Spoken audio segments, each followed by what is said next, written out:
ওম নমো ভগবতে বাসুদেবায়। জয় শ্রীকৃষ্ণ। রাধে রাধে।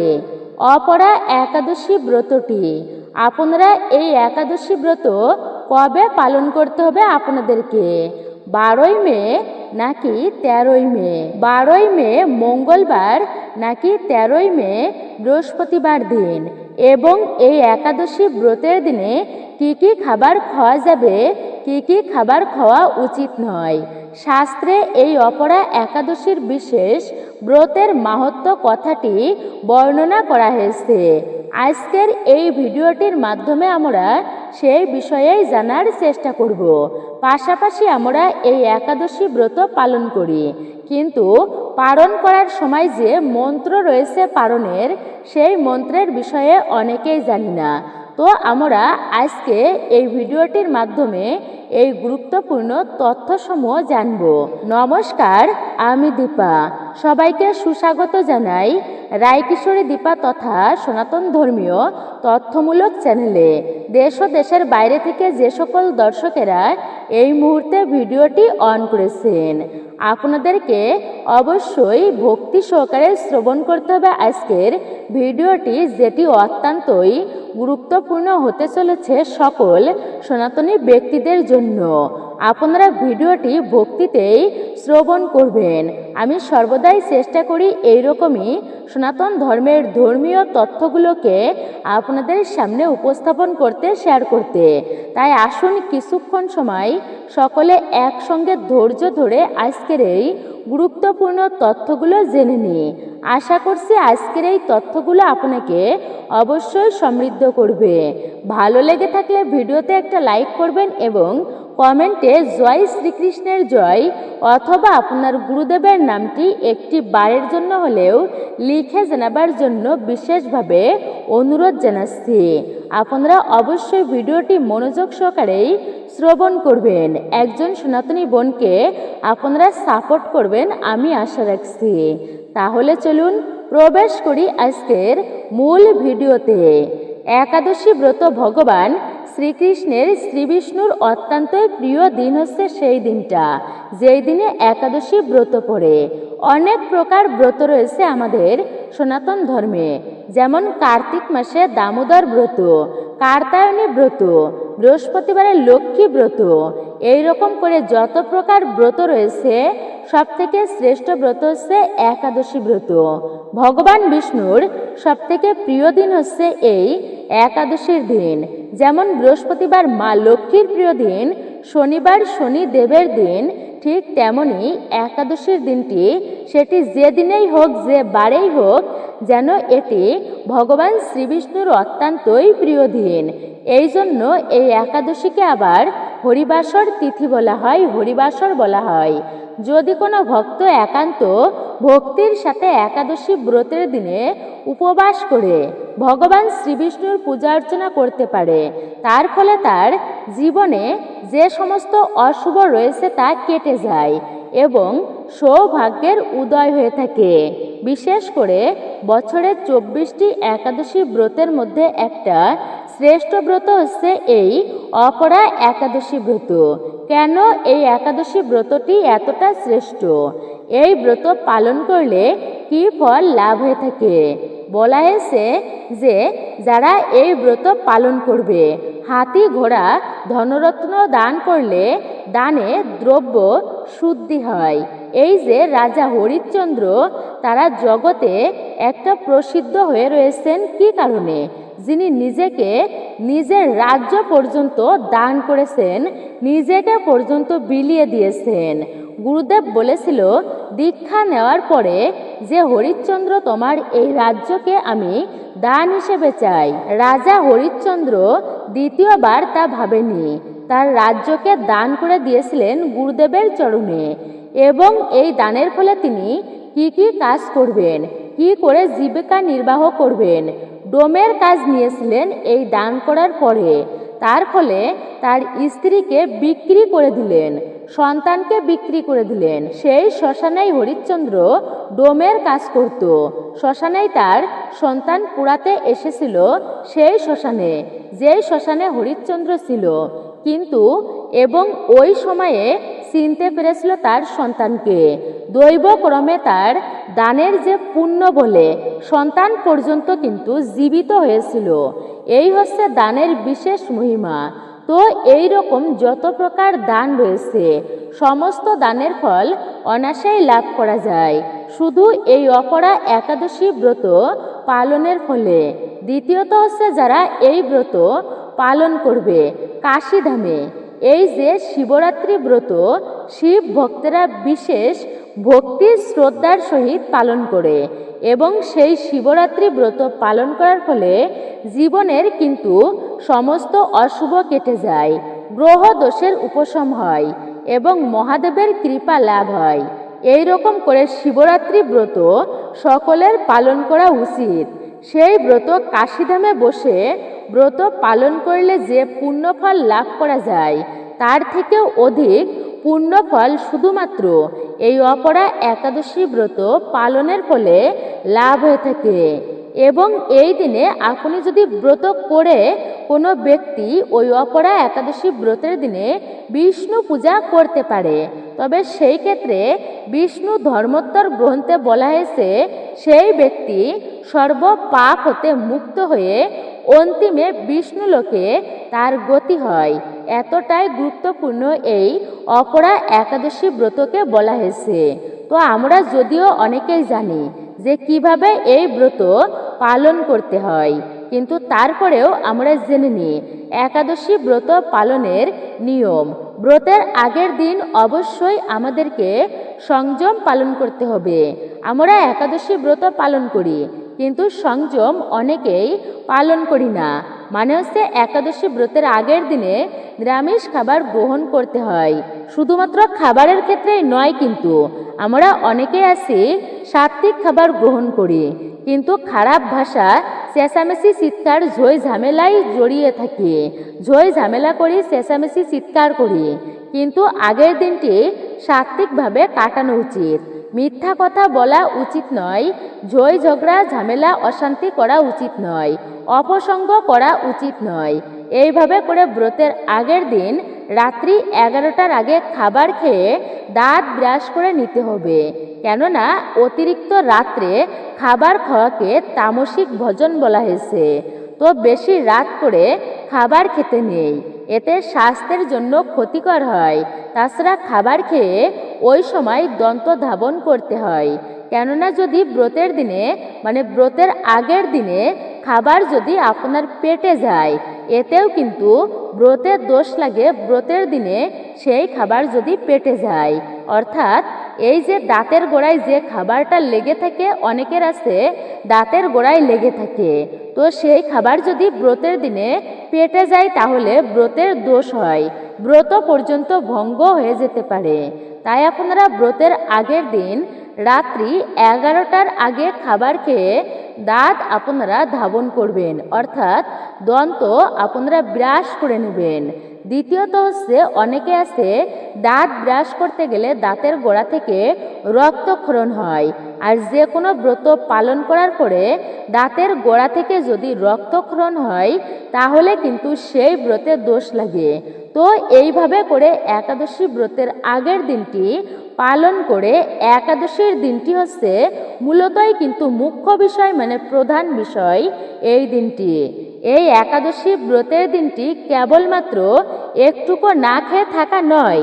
হ্যাঁ, একাদশীতে না খেয়ে থাকলে পুণ্য হবে, কিন্তু একাদশীর উপবাস কেন বলা হয়?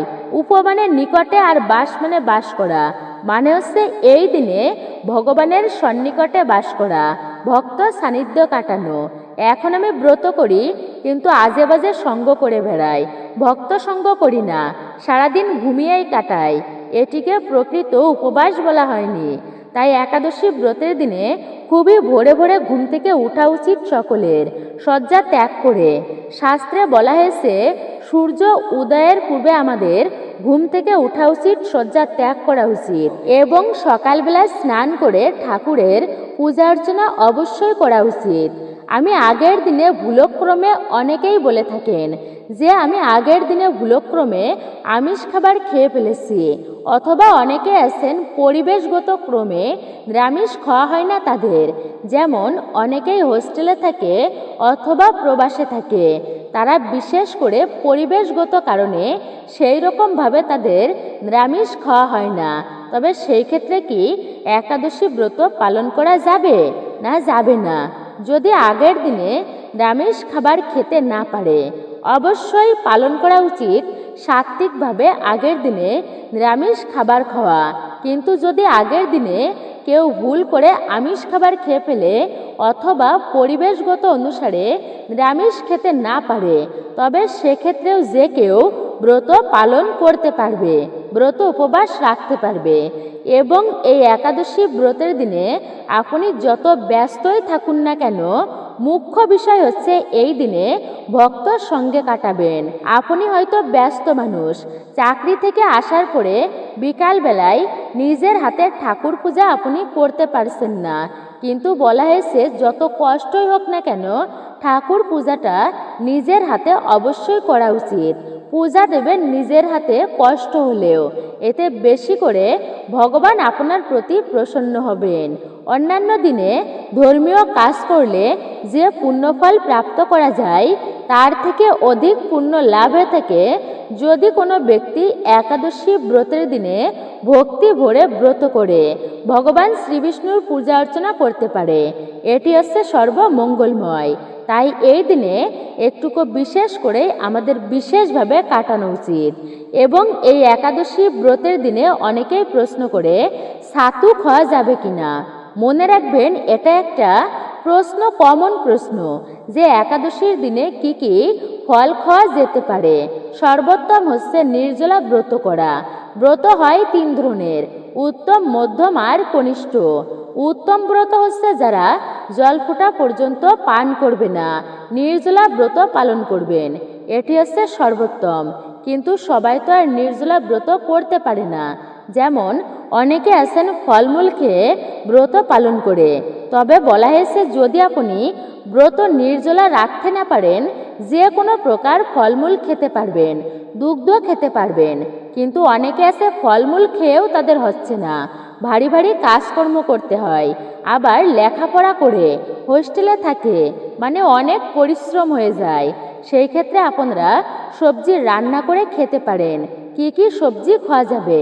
কাঠবাদাম, কাজু বাদাম, মিষ্টি কুমড়া, মিষ্টি আলু, পেঁপে, কাঁচকলা, ফুলকপি, এগুলো আপনারা সবজি হিসাবে রন্ধন করবেন।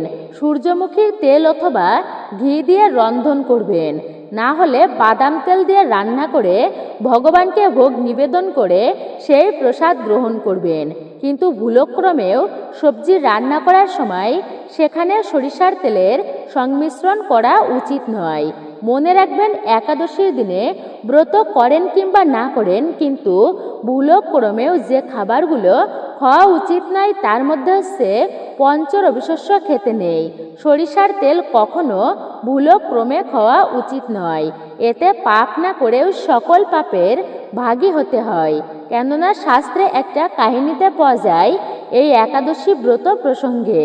সৃষ্টির শুরুতে এই একাদশী ব্রত ছিল না, না ছিল কোনো বেদ, যে যার মতো উশৃঙ্খলভাবেই জীবনযাপন করত। কোনো ধর্মীয় সংবিধান ছিল না এবং উশৃঙ্খলভাবেই জীবনযাপন করার ফলে তারা নরকে গিয়ে পাপ এবং তাদের এই পাপ কর্মের ফল ভোগ করতে হতো। এইভাবে করে ভগবান শ্রীবিষ্ণু একদিন যমরাজের সেই যমলোক দর্শন করতে এসেছেন। ভগবান শ্রীবিষ্ণু যমরাজের সাথে কথা বলছিল। এমন অবস্থায় লক্ষ্য করল দক্ষিণ দিকের নরক থেকে ভয়ানক কিছু পাপাত্মাদের চিৎকার ভগবানের কর্ণে ভেসে আসছে। ভগবান প্রশ্ন করল, যমরাজ, এত আর্তনাদ কেন হচ্ছে ওই দিকে? যমরাজ বলল, প্রভু, কি আর বলবো দুঃখের কথা।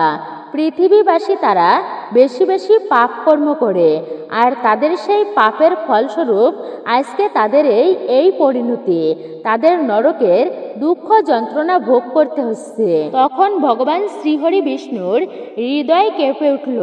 তিনি হচ্ছেন জগৎ পিতা, তার হৃদয় কেঁপে উঠল সন্তানের জন্য। তিনি সেই পাপীদের দর্শনের জন্য যমরাজের সাথে দক্ষিণ দিকের নরকে গেল। সেখানে গিয়ে পাপীদের সেই হৃদয় বিদারক আর্তনাদ দেখে ভগবান পর্যন্ত সহ্য করতে পারলেন না। তিনি নিজের করুণ হৃদয় থেকে করুণার মূর্ত প্রকাশ করলেন। একাদশী দেবীর আবির্ভাব ঘটালেন। এই একাদশী দেবী সুন্দরী, পরমা সুন্দরী এক স্ত্রী রমণী মূর্তি। তার পুণ্যর তেজ, সেই তেজে সেখানে সমস্ত পাপীদের পাপ বশীভূত হয়ে গেল। তারা তৎক্ষণাৎ স্বর্গে গমন করল। পাপ থেকে মুক্ত হয়ে ভগবান বিষ্ণু তখন ঘোষণা করল, এই হচ্ছে একাদশী দেবী।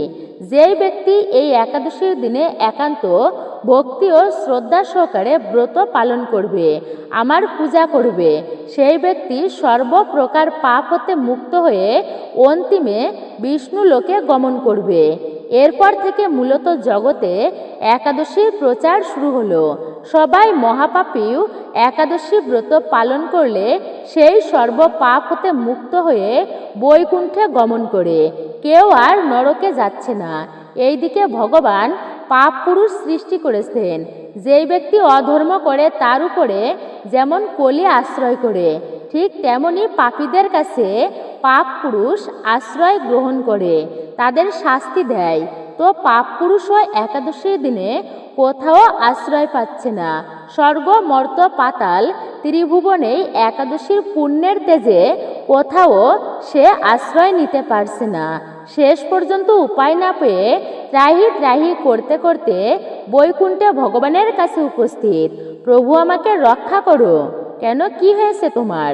তুমি যেই একাদশী ব্রতের সৃষ্টি করেছ, সেই একাদশী দেবীর পুণ্য প্রভাবে আমি এই দিনে কোথাও স্থান পাচ্ছি না। এই পুণ্যের তেজে, কেননা যেখানে পুণ্য রয়েছে সেখানে পাপ অবস্থান করতে পারে না। তাই প্রভু, আমাকে একটা নির্ভরযোগ্য স্থান দান করুন। সৃষ্টিকে রক্ষা করতে হলে জন্ম যেমন রয়েছে মানুষের, তেমনি মৃত্যুও প্রয়োজন। বিপরীত অবশ্যই থাকতে হবে। দিনের বিপরীতে রাত্রি হয়, তাই পুণ্য থাকলে পাপকেও থাকতে হবে। আপনাকে এই পাপকেও রাখতে হবে, তাই আমাকে বাঁচিয়ে আপনাকে রাখতে হবে। তখন ভগবান বলল, ওই এই ব্যাপার, তাহলে একটা কাজ করবে। আজ থেকে তুমি একাদশীর দিনে পঞ্চ রবিশস্যর মধ্যে আশ্রয় গ্রহণ করবে, এবং যেই ব্যক্তি একাদশীর দিনে পঞ্চ রবিশস্য ভক্ষণ করবে, সেই ব্যক্তি পাপ না করেও সকল পাপের ভাগী হতে হবে তাকে। তাই তো স্কন্দ পুরাণে বিশেষ করে বলা হয়েছে, একাদশী ব্রতের দিনে যদি কোনো ব্যক্তি পঞ্চ রবিশস্যর একটি দানাও গ্রহণ করে থাকে, তাহলে তাকে ব্রাহ্মণ হত্যা, গুরু হত্যা, ভাতৃহত্যা, পিতৃহত্যা, ব্রহ্ম হত্যার পাপের ভাগীদারি হতে হবে। পঞ্চ রবিশস্য যারা ভক্ষণ করবে, পাপ না করেও সকল পাপের অংশীদার হতে হবে। যেমন বলা হয়েছে, ধান থেকে যত প্রকার খাদ্য হয়, পিঠা, পুলি, পায়েস, খিচুড়ি, এই সমস্ত খাবার খেতে নেই। গম জাতীয় খাবার, ভুট্টা জাতীয় খাবার, বিস্কিট, কেক, পাউরুটি, আটা রুটি, তারপর হচ্ছে যে কোনো প্রকার সরিষা জাতীয় খাবার, তিল, এমনকি যে কোনো প্রকার ডাল। তো এই সমস্ত খাবার, কাউনের চাউল, শ্যামা চাউল, এগুলো গ্রহণ করা যাবে না। তারপরে হচ্ছে ছত্রাক, মাশরুম, এমনকি সবজি রান্না করার সময় পাঁচফোড়ন ব্যবহার করা উচিত নয়। আবার আমরা সবজি রান্না করতে গিয়ে শাক খেয়ে থাকি, কিন্তু মনে রাখবেন একাদশীর দিনে শাক খাওয়া উচিত নয়। একাদশীর দিনে ভুলেও শাকের ব্যবহার করবেন না। যে কোনো প্রকার শাক, পুঁই শাক, কচু শাক, কুমড়ো শাক, লাউ শাক, লাল শাক, আপনারা এগুলি ভুলেও গ্রহণ করবেন না। অর্থাৎ কোনো প্রকার শাক ব্যবহার করা যাবে না একাদশীর দিনে। ঢেঁড়স, বরবটি, সিম, বাঁধাকপি, বেগুন, এগুলি একাদশীর দিনে ভুলক্রমেও খাওয়া উচিত নয়। এতেও কিন্তু ব্রত ভঙ্গ হয়ে যায়। এই সমস্ত বিষয় অবশ্যই আমাদের লক্ষ্য রাখতে হবে। এবং অনেকেই প্রশ্ন করেন যে দীক্ষা না নিয়ে এই একাদশী ব্রত পালন করা যাবে কিনা। মনে রাখবেন, দীক্ষা নিয়ে হোক বা না নিয়ে হোক, ধর্ম কাজে কখনো পিছপা হওয়া উচিত নয়। বিফলে যাবে না ধর্ম কার্য কখনোই। যদিও হরিভক্তি বিলাসে বলা আছে যে বিশেষ করে আপনারা অদীক্ষিত ব্যক্তির সকল পাপ কিন্তু নিরর্থক হয়, কিন্তু একাদশী ব্রত পালন না করলে মহাপাপের ভাগী হতে হবে।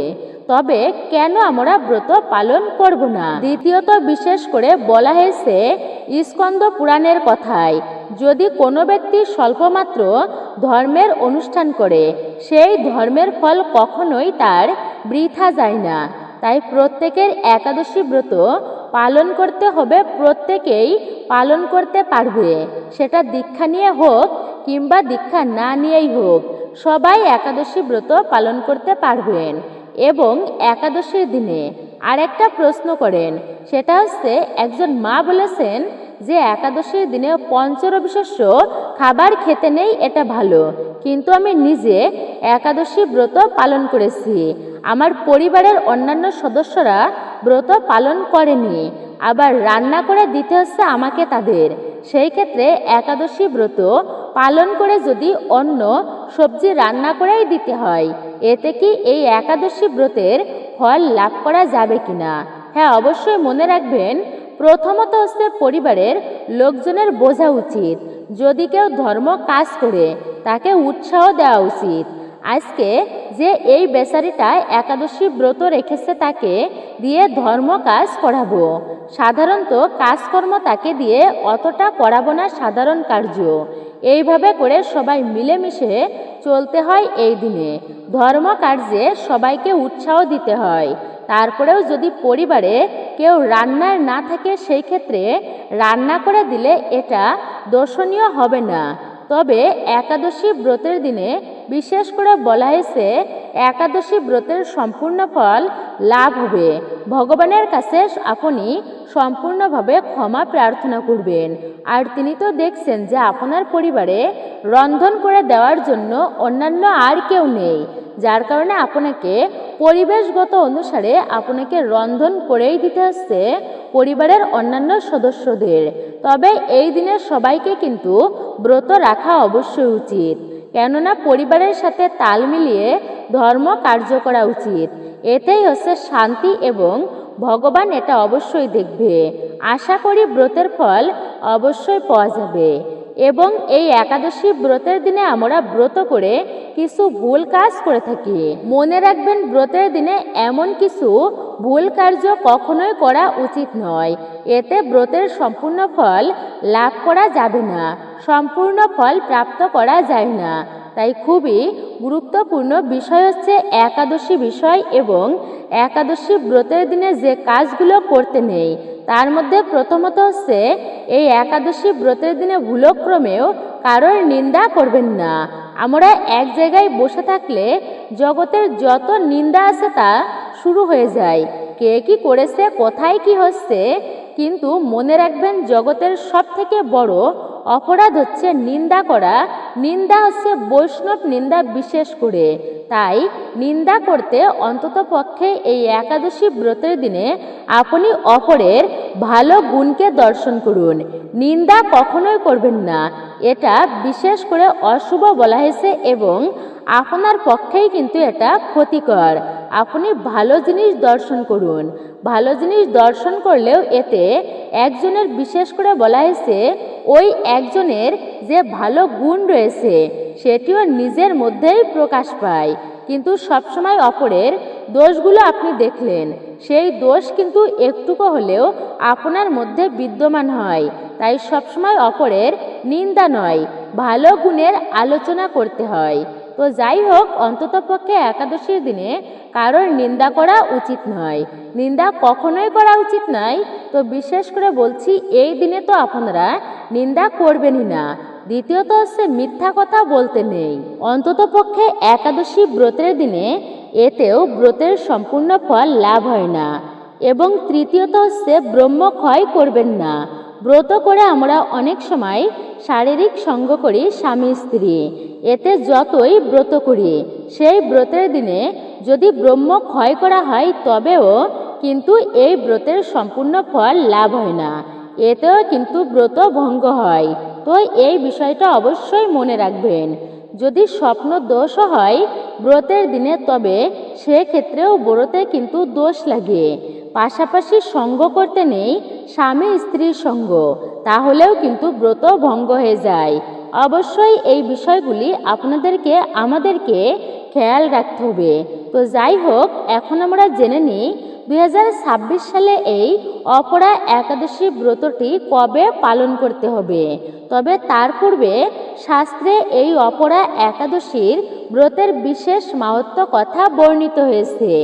আপনি এই দিনে যতই ব্রত করেন কিংবা ব্রত না করেন সকলেরই উচিত অবশ্যই ব্রত কথা ভক্তি ও শ্রদ্ধা সহকারে এই ব্রত কথা ব্রত মাহাত্ম্য শ্রবণ করা।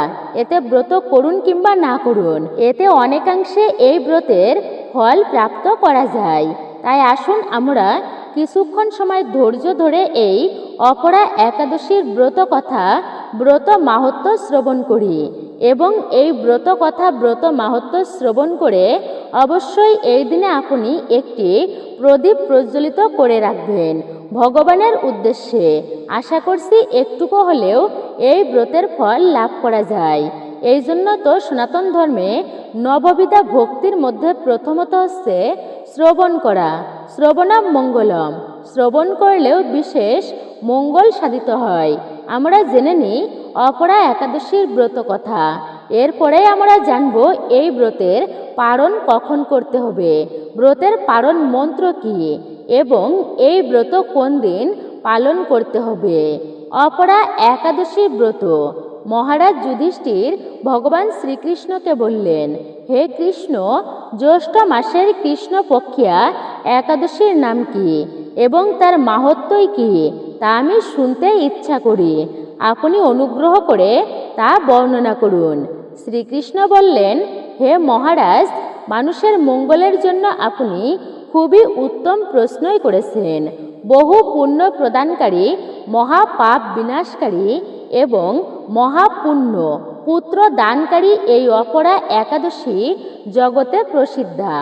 এই ব্রত পালনে ব্যক্তি জগতে প্রসিদ্ধ লাভ করে এবং ব্রহ্মহত্যা, গোহত্যা, ভ্রূণহত্যা, পরনিন্দা, পর স্ত্রীগমন, মিথ্যা ভাষণ প্রভৃতি গুরুতর পাপ এই ব্রত পালনে অচিরেই বিনষ্ট হয়ে যায়। যারা মিথ্যা সাক্ষ্য দান করে, ওজনের বিষয়ে ছলনা করে, শাস্ত্রের মিথ্যা ব্যাখ্যা প্রদান করে, জ্যোতিষের মিথ্যা গণনা এবং মিথ্যা চিকিৎসায় রত থাকে, তারা সকলেই নরকের যন্ত্রণা ভোগ করে। এই সমস্ত ব্যক্তিরাও যদি এই ব্রত পালন করে তবে তারাও পাপ থেকে মুক্ত হয়। ক্ষত্রিয় যদি স্বধর্ম ত্যাগ করে যুদ্ধক্ষেত্র থেকে পালিয়ে যায় তবে সে ঘোরতর নরকগামী হয়, কিন্তু সেও এই ব্রত পালন করলে মুক্ত হয়ে স্বর্গগতি লাভ করে। মকর রাশিতে সূর্য অবস্থানকালে মাঘ মাসে প্রয়াগে স্নান করলে যে ফল লাভ হয়, শিবরাত্রিতে কাশীধামে উপবাস করলে যে পুণ্য হয়, গয়াধামে বিষ্ণু পাদপদ্মে পিণ্ডদানে যে ফল লাভ করা যায়, সিংহ রাশিতে বৃহস্পতিবার বৃহস্পতির অবস্থানে গৌতমীয় নদীতে স্নানে, কুম্ভে কেদারনাথ দর্শনে, বদ্রিকা আশ্রম যাত্রায় এবং বদ্রী নারায়ণ সেবায়, সূর্যগ্রহণের কুরুক্ষেত্রে স্নানে, হাতি ঘোড়ার স্বর্ণদানে এবং দক্ষিণাসহ যজ্ঞ সম্পাদনে যে ফল লাভ হয়, এই ব্রত পালন করলে অনায়াসেই সেই সমস্ত ফল লাভ হয়ে থাকে। এই অপরা একাদশী ব্রত পাপরূপ বৃক্ষের কুঠার স্বরূপ, পাপরূপ কাষ্ঠের দাবাগ্নির মতো এবং পাপরূপ অন্ধকারের সূর্য সদৃশ্য এবং পাপস্থের সিংহস্বরূপ। এই ব্রত পালন না করলে যে ব্যক্তি জীবন ধারণ করে এই ব্রত পালন না করে সে জলের বুদবুদের মতো, তাদের জন্ম মৃত্যুই কেবল সার হয়।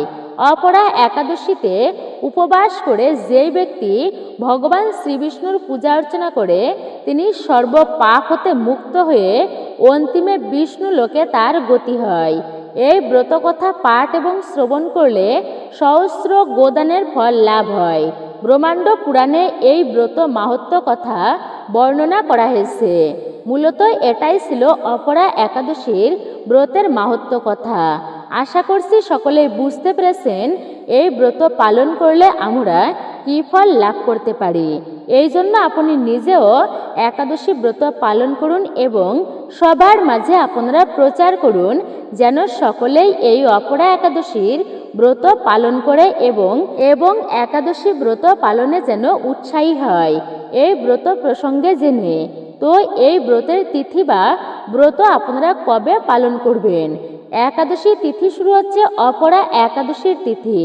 বিশেষ করে 12ই মে মঙ্গলবার দিন সকাল 10:20 পর থেকে একাদশী তিথি শুরু হচ্ছে এবং এই একাদশী তিথি চলবে, অর্থাৎ একাদশী তিথি সমাপ্ত হবে 13ই মে বুধবার দিন। এই দিনে সকাল 9:32 পর্যন্ত থাকবে একাদশীর তিথি।